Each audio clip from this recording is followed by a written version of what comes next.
ஹல்லேலூயா, ஹல்லேலூயா,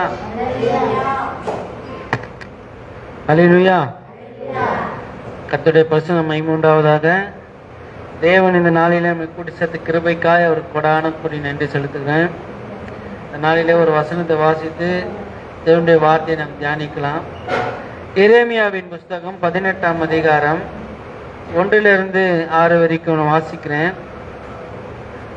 எரேமியாவின் புஸ்தகம் 18ஆம் அதிகாரம் 1-6 வரைக்கும். கர்த்தரால் எரேமியாவுக்கு உண்டான வசனம்: நீ எழுந்து குயவன் வீட்டிற்கு போ, அங்கே என் வார்த்தைகளை உனக்கு தெரிவிப்பேன் என்றார். அப்படியே நான் குயவன் வீட்டிற்கு போனேன். இதோ அவன் திரிகையினாலே வளைந்து கொண்டிருந்தான். குயவன் வளைந்து கொண்டிருந்த மண்பாண்டம் அவன் கையிலே கெட்டு போயிற்று. அப்போது அதை திருத்தமாய் செய்யும்படிக்கு தன் பார்வைக்கு சரியாய் கண்டபடி குயவன் அதை திரும்ப வேறே பாண்டமாக வளைந்தான். அப்போது கர்த்தருடைய வசனம் எனக்கு உண்டாகி, அவர், இஸ்ரவேல் குடும்பத்தாரே, இந்த குயவன் செய்தது போல நான் உங்களுக்கு செய்யக்கூடாதோ என்று கர்த்தர் சொல்லுகிறார். இதோ இஸ்ரவேல் வீட்டார் களிமண் குயவன் கையில் இருக்கிறது போல நீங்கள் என் கையில் இருக்கிறீர்கள். எங்களை அதிகமாக நேசிக்கிற எங்கள் அன்பின் பரலோக தகப்பனே, ஆண்டவரே, பரம குயவனே, எங்கள் ஆவி ஆத்மா சரீரத்திலும் எங்கள் தனிப்பட்ட வாழ்க்கையிலும் புது வாழ்க்கையிலும் உடைய ஆளுகை உண்டாயிருக்கும்படி, எங்களுடைய வாழ்க்கையில் இருக்கிற எல்லா காரியங்களும் அணையப்படும்படி, அது உமக்கு பிரியமும் சித்தமாய் இருக்கும்படியா எங்களை ஒப்பு கொடுக்கிறோம். மனுஷன் அப்பத்தினாலும் மாத்திரம் அல்ல, உடைய வாயிலிருந்து புறப்படும் ஒவ்வொரு வார்த்தையினாலும் பிழைப்பான் என்று எதிர்க்கப்படியா கர்த்தாவே. ஆண்டவரே, அநேகர் ஏக்கத்தோடு, வாஞ்சியோடு, தாகத்தோடு, தேவையோடு கூட வந்திருக்கிற ஒவ்வொரு ஜனங்களையும் ஆண்டவரே அவர் தம்முடைய வார்த்தையினாலே சொஸ்தமாக்கினார், வார்த்தை அனுப்பி குணமாக்கினார், வார்த்தை அனுப்பி ஆண்டவரை பூர்ணப்படுத்தினார் என்று எதிர்க்கப்படியா கர்த்தாவே. அவருடைய வாழ்க்கையில பூர்ணமும் சுகபலன் ஆரியக்கு உண்டாயிருக்கும்படியாய் செபிக்கிறேன். ஆண்டவரே, முற்றிலுமா எங்களை தாழ்த்தி விரும்பியாக்குகிறோம். எல்லா துதியும் கன மகிமும் மக்கே செலுத்துகிறோம். இயேசு கிறிஸ்துவின் நாமத்தில் பரிசுத்த ஆவியின் ஒத்தாசி ஜெபிக்கிறேன் எங்கள் சிவனுள்ள நல்ல பிதாவே, ஆமென். அல்லேலூயா. எரேமியாவின் புஸ்தகம் 18ஆம் அதிகாரம் 1-6 வரைக்கும் உள்ள வசனங்கள் சொல்லப்பட்டிருக்கு. கர்த்தரால் எரேமியாவுக்கு உண்டான வசனம்: நீ எழுந்து குயவன் வீட்டிற்கு போ, அங்கே என் வார்த்தைகளை உனக்கு தெரிவிப்பேன் என்றார். அப்படியே நான் குயவன் வீட்டிற்கு போனேன். இதோ அவன் திரிகையினாலே வணைந்து கொண்டிருந்தான். குயவன் வணைந்து கொண்டிருந்த மண்பாண்டம் அவன் கையிலே கெட்டு போயிற்று. அப்போது அதை திருத்தமாய் செய்யும்படிக்கு தன் பார்வைக்கு சரியாய் கண்டபடி குயவன் அதை திரும்ப வேறே பாண்டமாக வணைந்தான். அப்போது கர்த்தருடைய வசனம் எனக்கு உண்டாகி, அவர், இஸ்ரவேல் குடும்பத்தாரே, இந்த குயவன் செய்தது போல நான் உங்களுக்கு செய்யக்கூடாதோ என்று கர்த்தர் சொல்கிறார். இதோ இஸ்ரவேல் வீட்டாரே, களிமண் குயவன் கையில் இருக்கிறது போல நீங்கள் என் கையில் இருக்கிறீர்கள். இப்படி சொல்லிட்டு எரேமியா என்கிற தீர்க்கதரிசியை பார்த்து ஆண்டவர் சொல்றாரு, நீ எழுந்து ஒரு குயவன் வீட்டுக்கு போ, மண்பாண்டம் செய்கிற ஒரு குயவன் வீட்டுக்கு போ. அங்க போறாரு எரேமியா என்கிற தீர்க்கதரிசி. அங்க போகும்போது அவர் அந்த இடத்துல ஒரு பொருளை உருவாக்கிட்டு இருக்கிறாரு. அந்த குயவன் அந்த பொருளை உருவாக்கிட்டு இருக்கிறாரு. அந்த உருவாக்கும் போதே அது என்னவாயிடுது, கெட்டு போகுது. அப்ப அந்த கெட்டு போன அந்த பொருள் அந்த குயவனை பார்த்து எதுவும் திருப்பி கேட்குமா? கேட்கல. அந்த அந்த அந்த கண்டிஷனுக்கு அது வர்றதுக்கு அது மண்ணாக உடைக்கப்பட்டு, ஜலிக்கப்பட்டு, தண்ணி சேர்க்கப்பட்டு, பிசைக்கப்பட்டு, அப்புறம் கால ஓட்டத்தில் அது உருவாக்கப்படுது. அதே போல தேவன் இந்த நாளில் சொல்லப்படுகிற ஒரு காரியம், இதோ குயவன் கையில் இருக்கிற களிமண் போல நீங்கள் என் கையில் இருக்கிறீர்கள். சில நேரங்களில் நான் உங்களை உருவாக்கும் போது, உங்களுடைய வாழ்க்கையில நான் உங்களை உருவாக்கும் போது அப்படின்னு ஒரு காரியத்தை குறித்து அந்த இடத்துல சொல்லப்பட்டிருக்காரு. வேதத்துல நம்ம அநேக பரிசுத்தவன்களை, அநேக நபர்கள் இருக்காங்க. அதில் ஒரு குறிப்பிட்ட நபர்களை மாத்திரம்தான் நம்மளுடைய வாழ்க்கையில ஒரு காரியங்களை எடுத்துக்கிறோம். அவங்களுடைய வாழ்க்கையை ஒரு முன்னுதாரணமா நம்ம எடுத்துக்கிறோம். ஏன் அப்படின்னா, அவர்கள் தேவனால் உருவாக்கப்பட்டவர்கள். எதற்காக அவர்களை தேவனால் உருவாக்கப்பட்டார்கள் அப்படின்னா, அவர்களை போல அவருடைய வாழ்க்கையில நடந்தது போல நம்முடைய வாழ்க்கையில சில காரியங்கள் நடக்கிறதுக்கு இது என்னவா இருக்கு, அது ஆதாரமா இருக்கு. நீங்க எந்த சூழ்நிலையிலும் வந்தீங்கன்னு எனக்கு தெரியாது. உங்களுடைய தனிப்பட்ட வாழ்க்கையிலையும், உங்களுடைய குடும்ப வாழ்க்கையிலும், உங்களுடைய பொது வாழ்க்கையிலும் என்ன மாதிரியான நிலைகள் இருக்கு, நீங்க என்ன ஒரு எண்ணத்தோட வந்திருக்கீங்கன்னு தெரியாது. ஆனா தேவன் அதை அறிவார். சொல்லப்பட்டிருக்கு. அது போல வேதத்துல ஒரு மனுஷனை குறித்து பார்க்க போறோம். தேவனால் உருவாக்கப்பட்ட ஒரு மனுஷன். அவனை குறித்து அவனுடைய பேரிலேயே ஒரு புத்தகமும் இருக்கு. அவன் பல சூழ்நிலைகளிலும் பல மனிதர்களாலும் அவனுடைய தனிப்பட்ட வாழ்க்கை, பொது வாழ்க்கை, குடும்ப வாழ்க்கையிலும் அவன் உருவாக்கப்பட்டவன். சொல்லப்பட்டிருக்கு. யோபுவின் புத்தகம் முழு வேதாகமத்தையும் நம்ம இன்னைக்கு பார்க்க போறோம். அவனுடைய வாழ்க்கையை நமக்கு நிறைய காரியங்கள் கற்றுத்தருகிறது. ஒரு குடும்பம் எப்படிப்பட்டதா இருக்கணும், ஒரு இறையியல் குறித்து என்ன சொல்லப்பட்டிருக்கு, சயின்ஸை குறித்து என்ன சொல்லப்பட்டிருக்கு அப்படி சொல்லிட்டு நிறைய காரியங்களோட வாழ்க்கையை குறித்து இன்னைக்கு நம்ம பார்க்கணும். யோபு அப்படின்னா என்ன அப்படின்னு பார்த்தீங்கன்னா, அந்த பேருக்கு அர்த்தம் தந்தை எங்கே, என் தந்தை எங்கே அப்படின்னு சொல்லிட்டு அதுக்கு பேரு. இன்னொன்னு அதுக்கு சொல்றாங்க, யோபுனா என்ன அப்படின்னா, தேவன் எனக்கு திருப்பி தருவார், தேவன் நான் இழந்ததை எனக்கு திருப்பி தருவார் அப்படின்னு சொல்லிட்டு அதுக்கு அர்த்தம். இன்னொன்னு யோபுனா துன்புறுத்தப்பட்டவர். யோபுனா யாரு? துன்புறுத்தப்பட்டவர். நம்மளும் யாருதான்? துன்புறுத்தப்படுகிறவர்கள் தான். அப்படிப்பட்ட நம்மை போல ஜனங்களுக்கு தான் தேவனால் இந்த பாத்திரம் அணையப்பட்டு நமக்கு ஒரு முன் உதாரணமா வைக்கப்படுகிறது. சொல்லப்பட்டிருக்கு, யோபுனா தந்தை எங்கே, அவர் திருப்பி தருவார் துன்புறுத்தப்பட்டவர் அப்படின்னு. அவருடைய வாழ்நாட்கள் இந்த புத்தகத்தை யாரு எழுதினாங்கன்னா, நிறைய பேர் நிறைய காரியங்களை சொல்றாங்க. யோபு சொல்றாங்க, வேதத்துல இருக்க ஒரு நபர்களுக்கு சொல்லப்படுது. ஆனா இவர் எந்த காலகட்டத்துல வாழ்ந்தாரு அப்படின்னு சொல்லிட்டு பாத்தீங்கன்னா, அவருடைய வாழ்நாட்கள் பாத்தீங்கன்னா 140 வருடம். அவருடைய சொத்து பத்து வைத்து கணக்கிடும் போது அவர்களுக்கு செல்வம் எதுவா இருக்குன்னா, ஆடு மாடு குறித்து வைத்துதான் அந்த சொத்தோட மதிப்பு கணக்கிடப்படுது. அவருடைய குடும்ப வாழ்க்கை பின்புலத்தை பார்க்கும்போது பாத்தீங்கன்னா, அந்த குடும்பத்தின் தலைவரே அவர் என்னவா இருக்கிறாரு? ஆசாரியனா இருக்கிறாரு. அந்த குடும்பத்துக்கு பலியிடுறாரு. இதெல்லாம் எந்த காலகட்டத்துக்கு பாத்தீங்கன்னா, பிரமாணங்கள் கொடுக்கப்படாத ஒரு காலத்துக்கு முன்னாடி இந்த ஒரு காலத்து குறித்து சொல்லப்பட்டிருக்கு. இன்னொரு ஒரு முக்கியமான விஷயம், இஸ்ரவேலர் என்கிற இனத்தை குறித்த எந்த ஒரு குறிப்புமே யோபு புத்தகத்துல இல்ல. அப்ப அந்த இஸ்ரவேல் இனம் உருவாகிறதுக்கு முன்னாடியே யோபுடைய வாழ்க்கை நடந்திருக்கும் அப்படின்னு சொல்லப்பட்டிருக்கு. இந்த இறையியல் தியாலஜிக்கல் சம்பந்தப்பட்ட ஒரு படிப்பு குறித்து இன்னைக்கு நான் இங்க சொல்லலாம்னு விரும்பப்படுறேன். தேவன் அதை விரும்புறாரு. ஏன்னா இன்னைக்கு ஆராதனையில அப்படி நாமங்களை குறித்து இங்க சொல்லப்பட்டிருந்தது. நான் காலையில அதை எழுதி வச்சிருந்தேன். பாத்தீங்கன்னா அதையே இங்க பேசுறாங்க. தேவனுக்கு மகிமை உண்டாகுது. யோபு எந்த காலகட்டத்தை சேர்ந்தவர் அப்படின்னு பாத்தீங்கன்னா, அதை கண்டுபிடிக்கிறதுக்கு ஒரு கீவேர்டு ஒண்ணு அதே புத்தகத்துல இருக்கு. பாத்தீங்கன்னா சர்வ வல்லவர் அப்படின்னு சொல்லிட்டு ஒரு வார்த்தை வருது. சர்வ வல்லவர்ன்ற வார்த்தை தமிழ் வேதாகமத்துல 31 முறை வருது. ஹீப்ரூல என்ன பேர் அப்படின்னா எல்ஷடாய். என்ன பேரு? எல்ஷடாய் அப்படின்னு. இந்த வார்த்தை எங்க இருந்து வருது அப்படின்னா, ஆதியாகம புத்தகம், வேதத்துடைய முதல் புத்தகத்துல ஆதியாகமத்துல இந்த வார்த்தை வருது. பாத்தீங்கன்னா தியாலஜிக்கல் சம்பந்தப்பட்ட படிப்புல பாத்தீங்கன்னா, தேவனுடைய பண்புகள், தேவன் எத்தன்மை உடையவர் அப்படின்னு பாத்தீங்கன்னா, தேவனுடைய பண்புகள்ல சொல்லப்பட்டிருக்கு, அவர் சர்வ வல்லவர். தேவன் யாரு? சர்வ வல்லவர். அவரால் எல்லாம் கூடும். அவர் சர்வ ஞானி. அவருக்கு எல்லாம் தெரியும். அவருக்கு மறைவானது ஒன்றும் இல்லை. மனுஷன் உங்களுடைய முகத்தை தான் பார்க்கிறான். உங்களுடைய முகம் அப்படியே இந்த உலகத்துக்கு அப்படியே சிரிச்சா மாதிரி இருக்கும். ஆனா இருதயம் என்னவா இருக்கு? அழுதுகிட்டு தான் இருக்குல்ல. அது மனுஷனுக்கு தெரியாது. யாருக்கு தெரியும்? தேவனுக்கு தெரியும். ஏன்னா அவர் சர்வ ஞானி, சர்வ வியாபி. அவரு என் கஷ்டத்துல என் கூட யாருமே இல்லையே அப்படின்னு நீங்க நினைக்கலாம். ஆனா எல்லா சூழ்நிலையிலும் தேவன் உங்களோடு கூட இருக்கிறார். தாவீது என்கிற ஒரு பக்தன் சொல்றாரு, சங்கீதம் 23ல, நான் மரண இருளின் பள்ளத்தாக்கிலே நடந்தாலும் பொல்லாப்புக்கு பயப்படேன், தேவரீர் என்னோடு கூட இருக்கிறீர் அப்படின்னு. யோசிப்பு என்கிற ஒரு மனுஷன் தான்.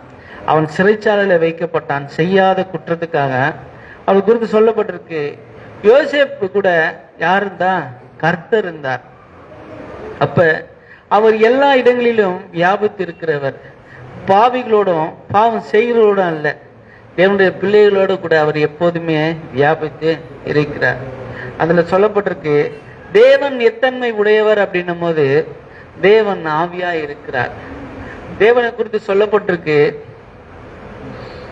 ஒரு காரியம். நான் இஸ்லாமிய சகோதரர் மத்தியில ஊழியம் செய்யும் போது என்ன ஒரு வார்த்தை கேட்பாங்க, என்ன அப்படின்னா, தேவனை ஒருவனும் ஒரு காலம் கண்டதில்லையே, தேவனை ஒருவனும் ஒரு காலம் கண்டதில்லையே, அப்ப இயேசு கிறிஸ்து எல்லாரும் கண்டார்களே, அவர் தேவன் இல்லையா அப்படின்னு.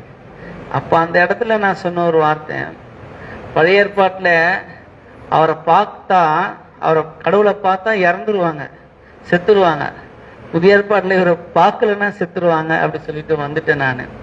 ஆனா உண்மையாலுமே அங்க என்ன காரியம் அப்படின்னா, தேவனை காண முடியுமா இல்ல தேவனை காண முடியாதா அப்படின்னா, விசிபிள் காட், இன்விசிபிள் காட். காணக்கூடிய தேவன், காணக்கூடாத தேவன். நம்முடைய தேவன் திரியேக தேவன், நம்முடைய தேவன் திருத்துவமான தேவன். அவரை காண முடியாது, ஆனா அவரை காண முடியும். என்னடா காலையில வந்து குழப்புறியங்களே அப்படின்னு நினைக்காதீங்க. இல்ல, பிதாவாகிய தேவன் அவர் அதர்சனமானவர், அவரை ஒருவனும் ஒரு காலம் கண்டதில்லை, அவர் மடியில இருக்கிற ஒரே பேரான குமாரனை அவரே கொடுத்தார் அப்படின்னு. அப்ப அவர் வந்து பிதாவாகிய தேவன் காணக்கூடாத ஒரு தேவன். ஆனா ஆண்டவராகிய இயேசு கிறிஸ்து காணக்கூடிய தேவன், காணக்கூடிய தேவன். அப்போஸ்தலர் பார்த்தாங்க, அவர் மரித்து 3ஆம் நாள் உயிர்த்தெழுந்த பிறகு அப்போஸ்தலனாகிய பவுல் பார்த்தாரு, நிறைய பரிசுத்தவான்கள் பார்த்தாரு. நீங்க கூட நிறைய ஆவிக்குரிய புத்தகங்கள்லாம் வாசிக்கும் போது நிறைய பரிசுத்தவான்களுடைய வாழ்க்கையில ஊழியத்துக்கோ இல்ல ஆண்டவரை அறிந்து கொள்றதுக்கு முன்னாடி அவருடைய வாழ்க்கையில அவர் வெளிப்பட்டிருப்பார். சாது சுந்தர் சிங்ங்கிற ஒரு மனுஷன் தற்கொலைக்கு நேரா போகும்போது, இந்த உலகத்துல உண்மையான ஒரு கடவுள் இருந்தா என் முன்னாடி வரட்டும் அப்படின்னு சொல்லும் போது அந்த இடத்துல ஆண்டவராக இயேசு கிறிஸ்து வெளிப்பட்டாராம். நீங்க யாருன்னு கேட்ட, நீ தானே என்னை கூப்பிட்ட, உண்மையான கடவுள் யாருன்னு அப்படின்னு. அப்ப அவர் என்னவா கடவுளா இருக்கிறாரு? காணக்கூடிய ஒரு கடவுளா இருக்கிறார். இன்னொரு ஒரு தேவன் இருக்கார், பரிசுத்த தேவன், பரிசுத்த ஆவியானவர் தேவன். அவர் உணரக்கூடிய தேவன். அவர் என்னது? உணரக்கூடிய தேவன். இப்ப அவர் பிரசன்னத்தை நம்ம உணர்றோம் இல்ல, அவருடைய பிரசன்னத்தை இந்த நாள்ல உணர்றோம். அப்ப நம்முடைய தேவன் யாரு? பிதாவாகி தேவன், காணக்கூடாத தேவன். ஆண்டவராய் இயேசு கிறிஸ்து காணக்கூடிய தேவன், பரிசுத்த ஆவியானவர் தேவன், உணரக்கூடிய தேவன். நம்முடைய தரிசனங்கள்ல சொப்பனங்கள்ல நமக்கு வருகை போகிற ஆபத்துக்கள் இருந்து தப்பித்துக் கொள்ளும்படி தேவன் நம்முடைய வாழ்க்கையில வைத்திருக்கிற திட்டங்களை வெளிப்படுத்தும்படி ஒரு ஒளி வடிவமாகவோ இல்ல ஒரு பிரதிட்சமாகவோ நம்முடைய வெளிப்படுகிறது யாரு அப்படின்னு பாத்தீங்கன்னா, ஆண்டவராகி இயேசு கிறிஸ்து மாத்திரம்தான். யாரு? ஆண்டவராகி இயேசு கிறிஸ்து மாத்திரம்தான் நமக்கு வெளிப்படுவாரு இல்ல. இந்த காரியங்களை நம்முடைய இருதயங்கள்ல பதித்து வைத்து இடத்துல சொல்லப்பட்டிருக்கு. எல்ஷடாய் அப்படின்னா ஒரு சர்வ வல்லவர். முதல்ல இந்த எல்ஷடாய் என்கிற வார்த்தை எங்க வருதுன்னு பாத்தீங்கன்னா, ஆபிரகாமுடைய வாழ்க்கையில வருது. ஆதியாகமம் 17:1 சொல்லப்பட்டிருக்கு, நான் சர்வ வல்லமை உள்ள தேவன் சொல்லி ஆபிரகாமுக்கு தன்னை வெளிப்படுத்துகிறார். அது மாத்திரம் இல்ல, ஆதியாகமம் 28:3 சொல்லிருக்கு, அவர் ஆபிரகாமின் குமாரனாகிய ஈசாக்குக்கும் சொல்றாரு, நான் சர்வ வல்லமை உள்ள தேவன். அவரு ஆபிரகாமுக்கும் ஈசாக்கும் மாத்திரம் இல்ல, அவனுடைய குமாரன் ஈசாக்குடைய குமாரனும் ஆபிரகாமுடைய பேரனுமாகிய யாக்கோபுக்கும் அவர் சொல்றாரு. ஆதியாகமம் 35:11 நான் சர்வ வல்லமை உள்ள தேவன் அப்படின்னு. அது மாத்திரம் இல்ல, யாக்கோபு தன்னுடைய பிள்ளைகளுக்கு இந்த ஆசீர்வாதங்களை குறித்து சொல்லும் போதும் ஆதியாகமம் 43:43 43:14 ஆதியாகமம் 48:3 வந்து சொல்றாரு, சர்வ வல்லவர் அப்படின்னு சொல்லி சொல்றாரு. அப்ப அவர் சர்வ வல்லமை உள்ள தேவன். இந்த நாமத்தை குறித்து சொல்லும் போது யாத்திராகம் 6:3 சொல்லப்பட்டிருக்கு, நான் சர்வ வல்லமை உள்ள தேவன் என்பதை நான் முற்பிதாக்களுக்கு அறியப்பட்டிருந்தேன், இப்போது யெகோவா என்கிற ஒரு நாமத்தினாலே உங்களுக்கு அறியப்பட போகிறேன். யெகோவான்னா ரட்சகர். இதோ கை, இதோ ஆணி என்கிற எழுத்துக்களின் சுருக்கம்தான் யெகோவா. இதோ கை, இதோ ஆணி. இந்த கைய உன்னோடு கூட பிணைச்சிக்க, உன்னோடு கூட உறவு வைத்துக்க. அது திரும்பியும் விட்டு விலகாதபடி ஆணினாலே உறுதி பண்ணப்பட்டதா இருக்கட்டும் அப்படின்னு சொல்றதுதான் அந்த யெகோவா. சரி, நம்ம யோபுவின் புத்தகத்துக்கு நமக்கு நேரம் கடந்து போலாம். யோபு என்கிற புத்தகத்துக்கு 42 அதிகாரங்களும் 1070 வசனங்களும் உண்டு. அவனை குறித்து சொல்லும் போதே ஒரு ஆசீர்வதிக்கப்பட்ட ஒரு மனுஷனா தான் சொல்லப்படுது. யோபு என்கிற மனுஷனை குறித்து சொல்லப்படுவது அவன் ஒரு ஆசீர்வதிக்கப்பட்ட மனுஷனா தான் சொல்லப்படுது. காரணம் அப்படின்னு சொல்லும் போது பார்த்தீங்கன்னா, யோபின் புத்தகம் 1ஆம் அதிகாரம் 1 to 5 வரைக்கும்,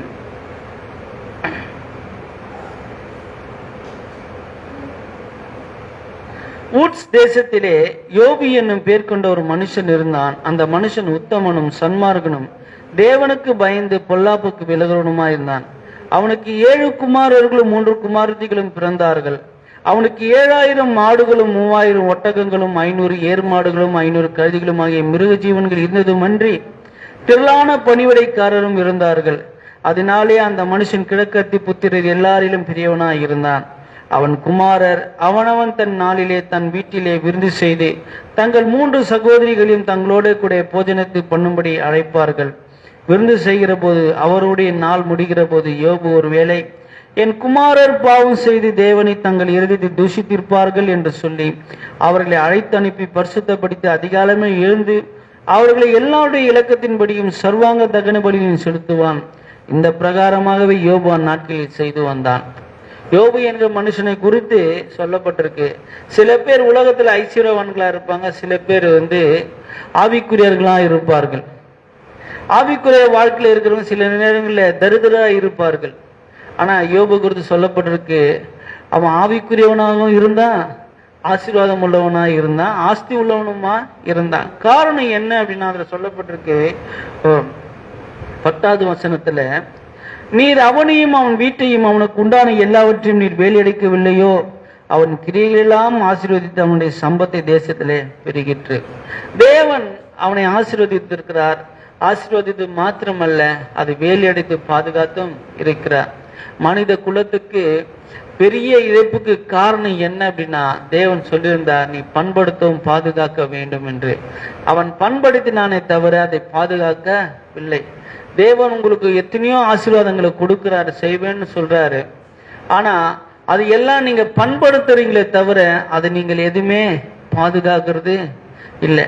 நிறைய பேர் கஷ்டப்பட்டு சம்பாதிப்பாங்க, சம்பாதித்த பணத்தை என்ன பண்ணுவாங்க, பாதுகாக்காம ஊதாரித்தனமா அதை செலவு பண்ணிடுவாங்க.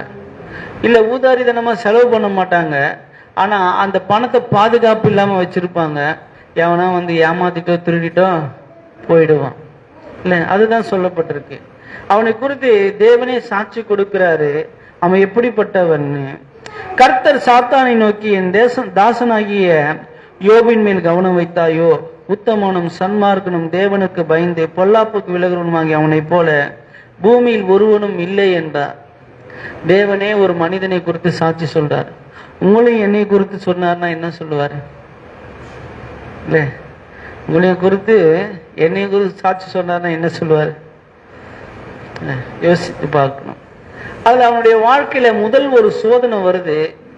நம்மெல்லாம் இந்த சோதனைக்கு காரணம் என்ன அப்படின்னு நம்ம ஆராய் தேடும் போது நிறைய பேர் சொல்லுவாங்க, சோதனைக்கு காரணம் அவன் தேவனை நம்பினதுதான், தேவன் மேல் வைத்த ஒரு பக்தி தான் அப்படின்னு சொல்லுவாங்க. தேவனும் அதுக்கு அந்த சோதனைக்கு அவனை அனுமதிக்கிறாரு. 11:12 சொல்லப்பட்டிருக்கு. அவனுடைய வாழ்க்கையில வருகிற இழப்புகள் ஒரு நாள்ல வந்ததில்லை, அப்படியே கொஞ்சம் கொஞ்சமா வந்ததில்லை, ஒரே நாள்ல ஒரே அடியா அடிச்சுட்டு எல்லாமே போயிடுச்சு சொல்லப்பட்டிருக்கு. அதோட சுருக்கம் மாத்திரமே நான் சொல்லிட்டு போறேன், நமக்கு நேரம் இல்லை. அவன் என்னென்ன இழந்தான் அப்படின்னு பார்க்கும்போது பார்த்தீங்கன்னா, 1ஆம் அதிகாரம் 13-15 வசனங்களை சொல்லப்பட்டிருக்கு. சந்தோஷமான நாட்களிலே துக்கமான செய்தி அவனுக்கு வருது.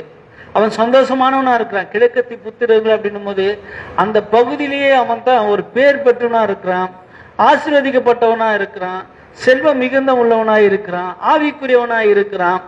அது மாத்திரம் இல்ல, அவன் சுகபலன் அடைந்தவனா, அவன் பிள்ளைகளும் ஆரோக்கியம் உள்ளவர்களா இருக்கிறார்கள். என்ன இருக்கிறார்கள்? ஆரோக்கியம் உள்ளவர்களா இருக்கிறார்கள். அப்படி ஒரு சந்தோஷமான நாட்கள் வந்து கடந்து போயிட்டே இருக்கும் போது திடீர்னு ஒரு செய்தி வருது. அவனுடைய சந்தோஷமான நாட்களில் ஒரு துக்கமான செய்தி என்ன அப்படின்னா, எருதுகளும் கழுதைகளும் சபையர்களால் கொள்ளையடித்து கொண்டு போகப்பட்டது. சபையர்கள் யார் அப்படின்னா, அவங்க ஆடு மாடுகளை திருடி வியாபாரம் பண்ணுகிறவர்கள். அவர்கள் யார் அப்படின்னா, ஆடு மாடுகளை திருடி வியாபாரம் பண்ணுகிறவர்கள். அவர்கள் பாபிலோனி என்கிற கல்தேய பட்டணத்துடைய மூதாதையர்களாய் அவர்கள் இருந்தார்கள். அந்த ஆடு மாடுகள் சொல்லப்பட்டிருக்கு, எருதுகளும் கழுதைகளும் கொள்ளையாடப்பட்டது, வேலைக்காரர்களோ கொல்லப்பட்டார்கள். அதே நாள் இந்த இன்சிடென்ட் நடந்த அதே நாள்ல இன்னொரு விஷயம் நடக்குது. மின்னலினாலே ஆடுகளும் வேலையாட்களும் அழிந்தனர். இயற்கையினாலே அவனுடைய ஆடுகளும் வேலையாட்களும் அழிந்து போனார்கள். அடுத்தது அதே நேரம் ஒரு நாள் 2 இன்சிடென்ட் நடக்குது. அதே நேரத்தில் இன்னொன்னு சொல்லப்பட்டிருக்கு, கல்தேயர்கள் 3 பவுஞ்சுகளாய் பிரிந்து வந்து 3 பிரிவாய் வந்து ஒட்டகங்களை களவாடினார்கள், வேலையாட்களை கொள்ளையாடி கொண்டு போனார்கள். இந்த கல்தேயர்கள் யாருன்னா, பாபிலோனி பட்டணத்தை சார்ந்தவர்கள். பாபிலோனி என்கிற பட்டணம் உருவாகிறதுக்கு முன்னாடி இந்த இவர்கள் தான் அந்த மூதாதையர்கள். கல்தேயர்கள் எதற்கு பேர் போனவர்கள் பார்த்தீங்கன்னா, பில்லி சுனி ஏவலுக்கு பேர் போனவர்கள், மந்திர தந்திரங்களுக்கு பேர் போனவர்கள். கல்தேயர்கள் யாரு? பில்லி சுனி ஏவலுக்கு, மாந்திரிகங்களுக்கு பேர் போனவர்கள். அப்போ இந்த மந்திரத்தினாலும் தந்திரத்தினாலும் சூனியத்தினாலும் ஏவலினாலும் சொத்துக்களை அழிக்கிறவர்கள், சமாதானத்தை சீர்குலைக்கிறவர்கள், பிள்ளைகளுடைய எதிர்காலங்களை சீரழிக்கிறவர்கள், பொறாமை பொச்சரிப்பு உடையவர்கள். இவர்கள் யாரு அப்படின்னா கல்தேயர்கள். இவர்கள் என்ன பண்ணார்னா, ஒட்டகங்களை களவாடினார்கள், வேலைக்காரர்களையோ கொன்று போட்டார்கள். அடுத்து சொல்லப்பட்டிருக்கு, சூறாவளியினால வீடும் பிள்ளைகளும் அழிந்து போயினர். சூறாவளியினால பிள்ளைகளுடைய எதிர்காலங்கள் அழிக்கப்பட்டது, வீடும் அழிந்ததுன்னு சொல்லப்பட்டிருக்கு. ஆனா இந்த மாதிரியான ஒரே நாள்ல இவ்வளவு காரியம் நடக்குது. ஆனா அவனுடைய வாழ்க்கை, அவன் எப்படிப்பட்ட சூழ்நிலையில அவன் இருந்தாலும் அவனுடைய மனநிலைமை எப்படி இருக்கு பாத்தீங்கன்னா, 20:22 சொல்லப்பட்டிருக்கு, யோபு எழுந்து சால்வியை கிழித்து தலையை சிரைத்து தரையில விழுந்து மொட்டை அடிச்சுட்டு விழுந்துட்டான். அப்ப சொல்றான், கர்த்தருக்கு ஸ்தோத்திரம், கர்த்தர் கொடுத்தார், கர்த்தர் எடுத்தார், கர்த்தருடைய நாமத்துக்கு ஸ்தோத்திரம். நம்மளா இருந்தா என்ன சொல்லியிருப்போம்? ஆத்திரம். நம்ம என்ன சொல்லியிருப்போம்? ஆத்திரம். அப்ப அந்த சோதனையில அவன் என்ன பண்றான்? ஜெயிக்கிறான். 2வது ஒரு சோதனை வருது. தேவனும் திருப்பி அவனுக்கு சாட்சி கொடுக்கிறாரு, தேவனும் அனுமதி கொடுக்கிறாரு. இந்த வாட்டி இழப்புகள் இல்ல, வேதனைகள் உண்டாகுது. முதல்ல ஆஸ்தி பாஸ்தி, வேலைக்காரர், பிள்ளைகள், வீடு எல்லாத்தையும் இழந்துட்டான். 2வது சோதனையில அவனுக்கு வேதனைகள் உண்டாகுது. என்ன அப்படின்னு பாத்தீங்கன்னா, சரீர சம்பந்தமான ஒரு வேதனை. என்ன வேதனை? சரீர சம்பந்தமான வேதனை. பாத்தீங்கன்னா 2ஆம் அதிகாரம் 7:8 சொல்லப்பட்டிருக்கு, அப்போது சாத்தான் கர்த்தருடைய சந்நிதியை விட்டு புறப்பட்டு யோபுவின் உள்ளங்கால் தொடங்கி அவன் உச்சந்தலை மட்டும் கொடிய பொருட்களால் வாதித்தான். அவன் ஒரு ஓட்டை எடுத்து தன்னைத்தானே சுரண்டி கொண்டு சாம்பலில் உட்கார்ந்தான். அவன் சொல்றான், என் வாயை மூட தோல் மாத்திரமே உள்ளது அப்படின்னு. இப்ப அந்த அளவுக்கு ஒரு மனுஷனுடைய வாழ்க்கை உருவாகுது. பிசாசு அவனுடைய வாழ்க்கையில விளையாட ஆரம்பிச்சிட்டான். ஆனா அந்த நேரத்துல அவனுடைய மனைவி எப்படி இருக்கிறா அப்படின்னா, அவ பேசுறா, ஏண்டா நீ எதுக்கு நீ இருக்கிற, தேவனை தூஷித்து ஜீவனை விடும் சொல்லிட்டு அவள் ஒரு வார்த்தையை சொல்றான். அவளுடைய வார்த்தை எப்படிப்பட்டது அப்படின்னா, இதெல்லாம் காரணம் தேவன் உனக்கு கெட்டது செய்தாரு, தேவன் உனக்கு தீங்கு செய்தார். அவருடைய பேர் சொல்லப்படல. என்ன பண்ணல? அவருடைய பேர் சொல்லப்படல. அவ சொல்றான், அவ பேசுறது பேச்சுடைய சாராம்சம் என்னன்னா, நீ பாடுகளை சகிப்பதை பார்க்கலும் பாடையிலே போவது நல்லது. நீ இருந்து எனக்கு உபத்திரத்தை கொடுக்கறதுடைய செத்து போறது நீ நல்லது அப்படின்னு சொல்றா. நீ நன்றி, உனக்கு தேவன் உனக்கு நன்மை செய்தால் நன்றி உள்ளவனாயிரு, தீமை செய்தால் கெட்டவனாயிரு அப்படின்ற. இல்ல, இதுதான் தேவன் உன் வாழ்க்கையில நன்மைக்காகவே நீ பயன்படுத்திக்க அப்படின்னு சொல்றான். இத போல யோபு என்ன பண்றான், அவருடைய மனைவியோட வார்த்தைக்கு என்ன பண்ணல, செவி கொடுக்கல. ஆனா வேதத்துல மனைவியின் வார்த்தைக்கு செவி கொடுத்த ஒரு 4 பேரை உங்க முன்னாடி காண்பிக்க போறேன். என்ன போறேன் 4 பேரை, தன்னுடைய மனைவியின் வார்த்தைக்கு செவி கொடுத்தவர்களை. தேவனுடைய சாயலிலே உண்டாக்கப்பட்டு இருந்தாலும் நீங்கள் தேவர்களை போல இருப்பீர்கள் பிசாசு சொல்லும் போது ஆதாம வழி கெடுத்தது யாரு? ஏவாள். தேவனுக்கு விரோதமா செயல்படும்படி அவனை வழி கெடுத்தது யாரு? அவனுடைய மனைவி, சொந்த மனைவி ஏவாள். இல்ல, ஆனா அவர் வேற ஒரு பெண்ணை உருவாக்கி கொடுக்கல, அதே பெண்ணோட கூட தான் அவனை வாழ வச்சாரு. அடுத்தது, உன் சந்ததியை வானத்து நட்சத்திரங்களைப் போல பெருக பண்ணுவேன், உன் மனைவி மூலமே அந்த சந்ததி உண்டாகும் என்று ஆபிரகாமுக்கு ஆண்டவர் சொல்றாரு. ஆனா அந்த வார்த்தைக்கு விரோதமாகவே ஆபிரகாம் செயல்பட வைத்தது யாருன்னு பார்த்தீங்கன்னா அவனுடைய மனைவியாகிய சாராள். சிரிக்கிறான். யாரு? அவனுடைய மனைவியாகிய சாராள். அடுத்தது, பூர்வ எல்லைக்குறியை மாற்றாதே அப்படின்னு சொல்லி தேவன் ஒரு பிரமாணத்தை கொடுத்திருந்தாரு. உன் பக்கத்து லேண்டுக்குள்ள பக்கத்துல இருக்கிற நாபோத் என்கிறவனை நீ கொலை செய்யும்படி ஒரு தந்திரமான திட்டத்தை எசபேல் என்கிறவள் அவனுடைய கணவனுக்கு கொடுக்கிறான். அதனால அவன் கொல்லப்பட்டு தேவனுடைய பிரமாணத்துக்கு எதிராக ஒருத்தன் செயல்படுகிறான். இவ ஒருத்தி எசபேல். அடுத்தது பாத்தீங்கன்னா, தீர்க்க தரிசனம் இல்லாத இடத்திலே தீர்க்க தரிசனம் இல்லாத இடத்திலே ஜனங்கள் சீர்கெட்டு போவார்கள் வசனம் இருக்கு. தேவன் தீர்க்க தரிசிகளை கொண்டு தன்னுடைய ஜனங்களை நடத்துறாரு. அந்த தீர்க்கதரிசி அழிக்கப்படும்படி ஏரோதுக்கு யோவான் சானுடைய தலையை துண்டிக்கப்படும்படி ஏரோதி அதில் என்ன பண்ற, ஆலோசனை கொடுக்கிறார். இப்படிப்பட்ட இந்த மனைவி மார்களால இந்த மாதிரி காரியம் நடக்குது. ஆனாலும் யோபு தன் மனைவியுடைய வார்த்தைக்கு என்ன பண்ணல, செவி கொடுக்கல.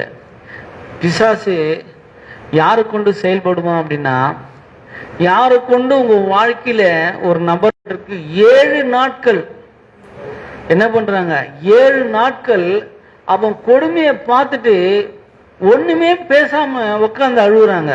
7 நாட்கள்லாம் எவ்வளவு? ஒரு வாரம்.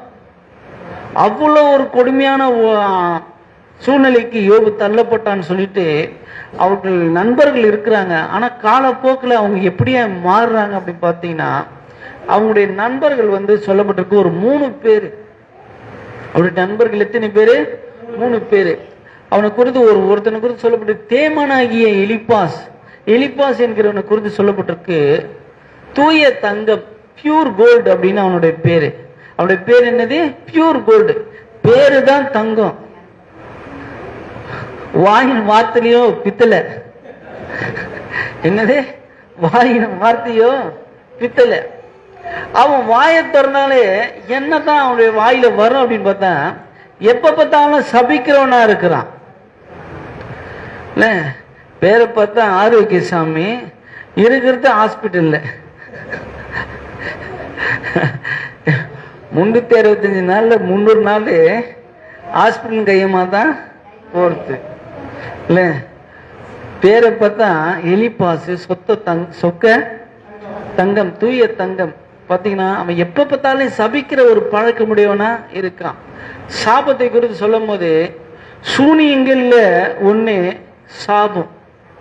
சாபம் விடுறது, பிள்ளைங்களை சாப்பிட விடுறது, மனைவியை சாப்பிட விடுறது, கணவனை சாப்பிட விடுறது, மாமியார மருமகளை எல்லாத்தையும் சாப்பிட விடுறது. ஒரு சபிக்கிற ஒரு பழக்கமுடையவனா இருந்தான். அவன் யோபுக்கு விரோதமா என்ன வார்த்தை செய்தான்? நீ பாவம் செய்தடா, அந்த பாவத்துக்கு தண்டனை தான் இந்த மாதிரியான சூழ்நிலையில உனக்கு கொண்டு விட்டுடுச்சு அப்படின்னு. இல்ல, அதை தன்னுடைய சொந்த அனுபவத்துல இருந்து பேசுறான். என்ன பண்றான்? தன்னுடைய சொந்த அனுபவத்துல இருந்து பேசுறான். இன்னொருத்தன் பில்தாத், சூகியனாகிய பில்தான், அவனுக்கு குறித்து சொல்லப்பட்டது கருத்தின் மகன். அவனுக்கு அந்த பேருக்கு இன்னொரு வர்ற அர்த்தம் இருக்கு. என்ன அப்படின்னா, வாக்குவாதத்தின் மகன் என்று பொருள். வாக்குவாதம். ஒரு நாளைக்கு சண்டை போடலன்னா அவனுக்கு கை கால்லாம் என்னவாயிடும்? வீங்கிடும், தூக்கம் வராது. அம்மா கரெக்டா சொல்ல, வீட்டாண்ட யாருன்னா இருக்கிறாங்களா? அவங்களுக்கு தூக்கமே வராது. யாருக்கிட்டையாவது கண்ணாடி முன்னாடியாவது பார்த்து தண்ணியே தாங்கிட்டே சண்டை போட்டுக்கணும். அவ்வளோ ஒரு எப்படி அவ்வளோ ஒரு வெறித்தனமான ஒரு காரியமுடைய இருக்கிறான். அவன் சொல்றான், தீங்கு செய்து பாடு அனுபவிக்கிறார். நான் ஃபர்ஸ்ட் கெட்டது செய்த, அதனால தான் உனக்கு இந்த கதி நடக்குது. அவனும் சொல்றான்.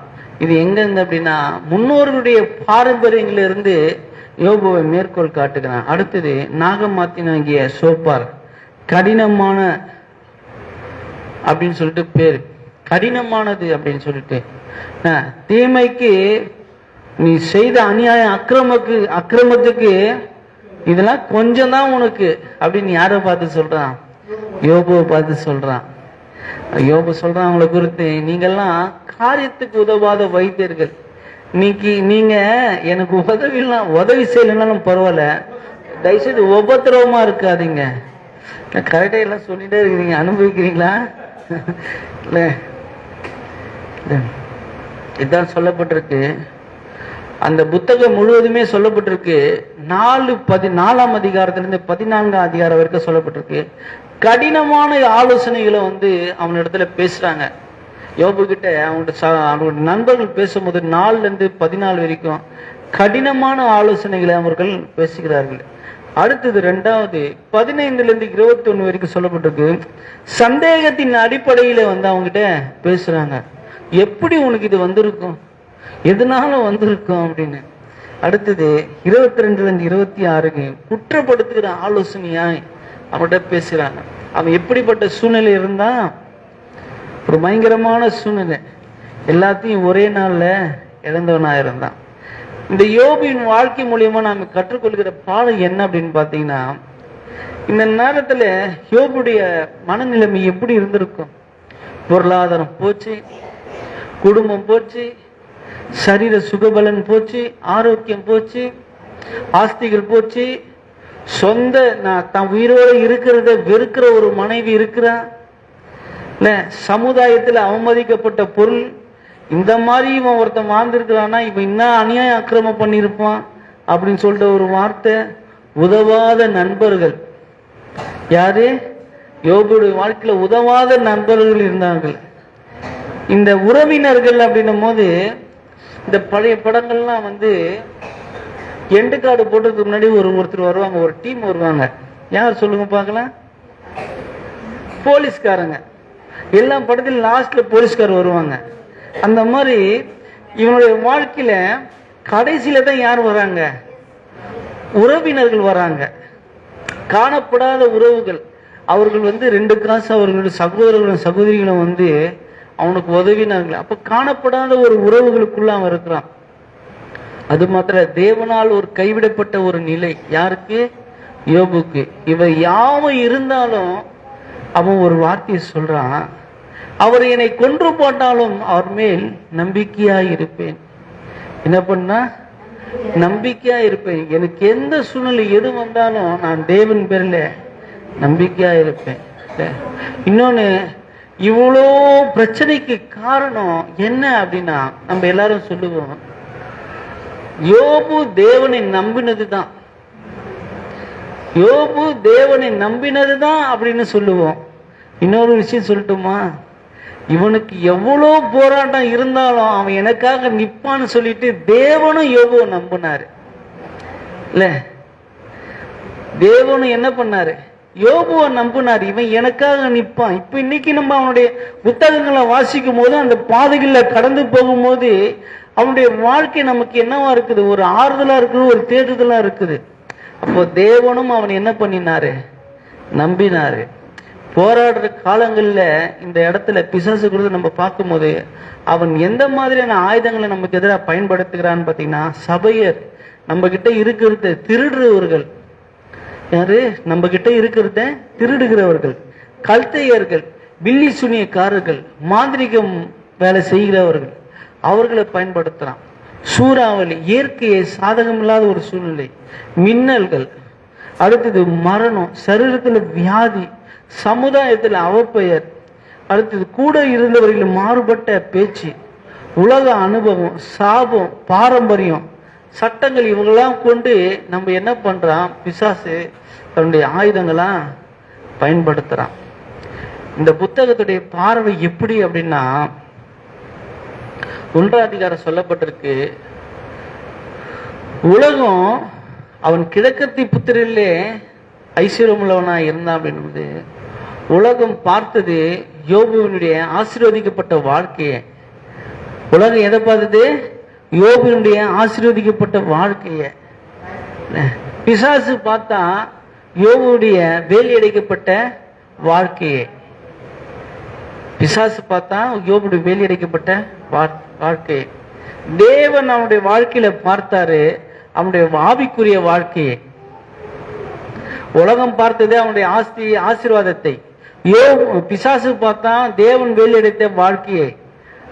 தேவன் பார்த்தாரு அவனுடைய ஆவிக்குரிய வாழ்க்கையை. இல்ல, தன் மனைவி பார்த்தா இவன் இருக்கிறத விட சாகுறது நல்லது அப்படின்னு. அடுத்தது யோபு தன்னையே பார்க்கிறான். 3ஆம் அதிகாரத்துல, நான் எதுக்கு பிறந்த சூழ்நிலைக்கு தேவனை குறித்து பேசாம என்னுடைய வாழ்க்கையில தன்னையே நொந்துக்கிறான், தன்னையே பார்க்கிறான். யோபுவின் பாடுகளுக்கு காரணம் அவன் செய்த பாவங்கள் சொல்லிட்டு யோபுவின் நண்பர்கள் பார்த்தார்கள். இல்ல, அடுத்தது எலிகு என்கிற ஒருத்தன் வரான். இதை கொண்டு யோபுடைய வாழ்க்கையில் என்ன ஒரு சீரமைப்பு தேவன் செய்கிறார்ன்றதை பார்த்தான். இதில் நாம என்ன பார்க்கிறோம் அப்படின்னா, இதன் மூலியமா நம்ம மற்றவர்களுக்கு அநேகருக்கு நம்ம எப்படி ஆசீர்வாதமா மாற போகிறோம் என்கிறதான் இந்த புத்தகத்தின் மூலியமா நம்ம பார்க்க போறோம். கண்களை மூடி ஜெபம் பண்ணலாம். யோபு போல நீங்கள் பல சூழ்நிலைகள் கடந்து போயிருந்தாலும் உங்களுக்கு ஆறுதல் செலவோ, பண தேவையோ, ஆட்கள் தேவையோ, சரீர பலனோ உங்களுக்கு உதவி செய்யாத பட்சத்தில், நான் எதிர்பார்த்தவர்களாம் என்னை கைவிட்டுட்டாங்க அப்படின்னு நீங்க நினைச்சீங்க, இல்லை, தேவனுக்கு ஒரு பேர் இருக்கு. அவர் ஜீவன் உள்ளவர், என்றென்றும் சதா காலம் உள்ள தேவன். அந்த யோபுக்கு உதவி செய்த அதே தேவன் அவர் நமக்கும் உதவி செய்ய வல்லவராக இருக்கிறார். துவக்கத்தை அற்பமாய் இருந்தாலும் தேவன் அவர் முடிவை சம்பூர்ணமாய் மாற்ற வல்லமை உள்ளவராக இருக்கிறார். தேவன் என்னோட சூழ்நிலை எல்லாவற்றையும் பார்க்கல அப்படின்னு இல்லை, அவர் நம்மை காண்கிற தேவன். அவர் எல்ரோஹி. நீ எந்த சூழ்நிலையில் இருந்தாலும் அவர் நம்மை காண்கிற தேவன். உங்களுடைய வாழ்க்கையை நீங்க அவருக்கு இடம் கொடுங்க. நாளை ஒப்புழுதி ஜெபம் பண்ணலாம். எங்களை அதிகமாக நேசிக்கிற எங்கள் அன்பின் பரலோக தகப்பனே, ஆண்டவரே, இந்த வார்த்தை யாரோடு கூட நீங்க இடைப்பட்டீங்க, அவன் வாழ்க்கையில ஆமென் என்று அவள் செய்ய போகிற காரியங்கள் நிறைவேறும்படி கிருபை செய்யுங்க. எதிர்காலத்தோட கேள்விக்குறியோடு ஆண்டவரே, அவருடைய தனிப்பட்ட வாழ்க்கை, பொது வாழ்க்கை, குடும்ப வாழ்க்கையில வேதனையோடு கடந்து போகிற எல்லா காரியங்களும் நீங்க அறிவீர் ஆண்டவரே. ஆண்டவரே, இதோ சீக்கிரமாய் ஆண்டவரே அவருடைய வாழ்க்கையில சுகவாழ்வு துளிர்க்கும்படி கட்டளை எடுங்க ஆண்டவரே. முற்றிலுமாய் தாத்தி விரும்பியாக்குகிறோம். எல்லா துதியும் கனமும் மகிமை உமக்கே செலுத்துகிறோம். மீட்பொரு இரட்சகருமாய் இயேசு கிறிஸ்துவின் நாமத்தில் பரிசுத்த ஆவியினுடைய ஒத்தாசையில் ஜெபிக்கிறேன் எங்கள் ஜீவனுள்ள நல்ல பிதாவே.